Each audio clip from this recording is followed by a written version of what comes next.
Good evening, truth seekers. We're near the end of the day on November 14th, 2022. And I just want to show you that right now, Kari Lake is trending. Possibly this may be one of the last times we see her trend, barring any bigger plans that she may have politically speaking. As we had just found out, the race for governor of Arizona was called in Katie Hobbs' favor. So I'm just going to document some of the interesting things of this period of time. So that way I may look back upon this video 10 years into the future or 20 years into the future. Talking about election-related issues is very controversial on YouTube. These videos are all backed up also on Odyssey and Rumble.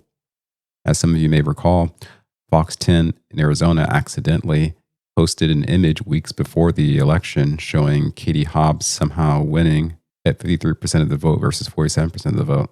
There's a little check mark there. 12 hours ago, Charlie Kirk brought to our attention that in Maricopa County, someone took video of the failed ballot reads. So you can see that. Thanks. Okay, go ahead. Oh, doesn't like it already. Oh, Keep pushing, it'll grab it. Yeah. nope. Can I come over here now? Sure. It's never going to go through, is it? His just did. Try and pray it. Oh, really? It didn't work here and it did there? No, it worked here the first time. Probably voted for the wrong person. Oh no, that's not the way it works. You got Jack Posobiec notes that Maricopa election officials had launched a political action committee in 2021 in order to stop MAGA candidates. Post-millennial article. Ballot curing is possible in Arizona to November 16th. That's this Wednesday.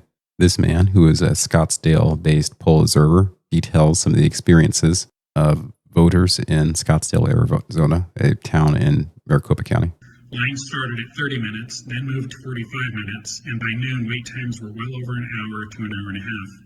Tabulator voter suppression issues started shortly after a county technician arrived to check our equipment. Starting at 11:30, we started experiencing issues with tabulators not accepting voters' ballots. These voters were instructed to re-enter their ballots 4 different ways in the original tabulator, then if all failed, to do the same thing in the second tabulator, then if failed again, go back to the first tabulator and try again. If all 12 attempts failed, they were given the choice of spoiling their ballot, having another printed, fill out their ballot again, and try submitting the tabulators again. A 30-plus minute process on top of waiting in line for an hour plus, or placing their ballot in drawer number 3. Between 11:30 and noon, approximately 10% of the ballots were failing. Between noon and 12:30, approximately 20% of the ballots were failing. Between 12:30 and 1 o'clock, 4 of every 7 ballots were failing. I'll never forget the look on these affected voters' faces. They were in disbelief that our system of voting was failing them in mass, and on the most important election day of the 22 cycle. And possibly of our lives. So you really wonder if that made an impact for Maricopa County. To my Telegram chat, I have posted an interesting discrepancy with the election. Republican Kimberly Yee received 1.29 million votes in support of her candidacy as treasurer of Arizona, whereas Kari Lake received only 1.18 million votes. Overall, supporting the notion that more people voted for the treasurer candidate than the governor candidate. For each of these, this is when the tallies were at 93% of votes counted for both candidates. Now for the fun part of this video. 10 hours ago, Donald Trump stated, hopefully tomorrow will turn out to be one of the most important days in the history of our country. And so I kind of wondered about this. The expectation is that on November 15, 2022, Donald Trump will announce his run for president. But why would that be one of the most important days in the history of our country? It seems like it's something more grand than just simply announcing you're running for president. You might say this is like an ego play, him just being in his ego, thinking that he's so important, that his choice to run would be the most important. But I think that view is somewhat simplistic. Now, going through the rest of this day, you see that he is quite active. So first, I'm actually going to go back in time further just to see what his pattern of truth social messaging is. Maybe there's a certain thing that he just tends to do. So you go back in time, and you see these kinds of posts.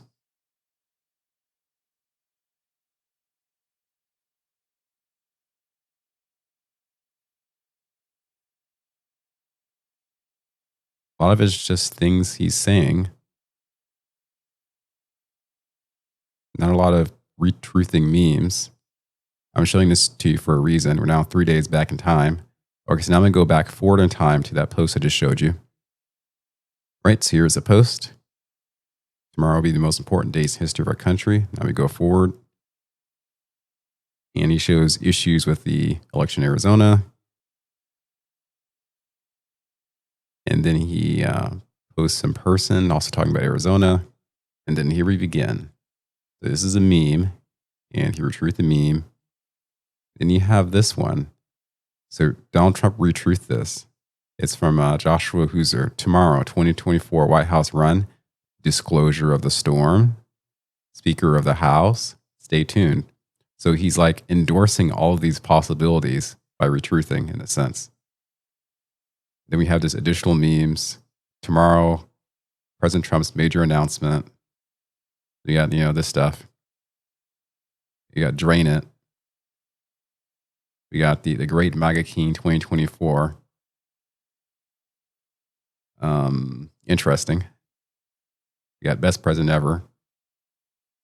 Superman Trump. Leader of this country. It's a lot of just kind of standard memes. A picture of Melania and Trump. President Trump's major announcement. Something about what's going on in Ukraine, the corruption there. It's January 6th. Biden. Media does not want you to see. Greatest president. Just a lot of memes.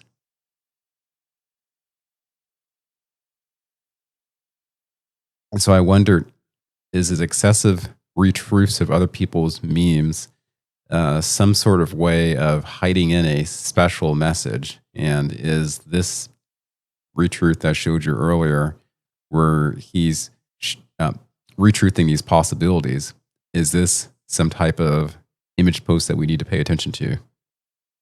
I don't know.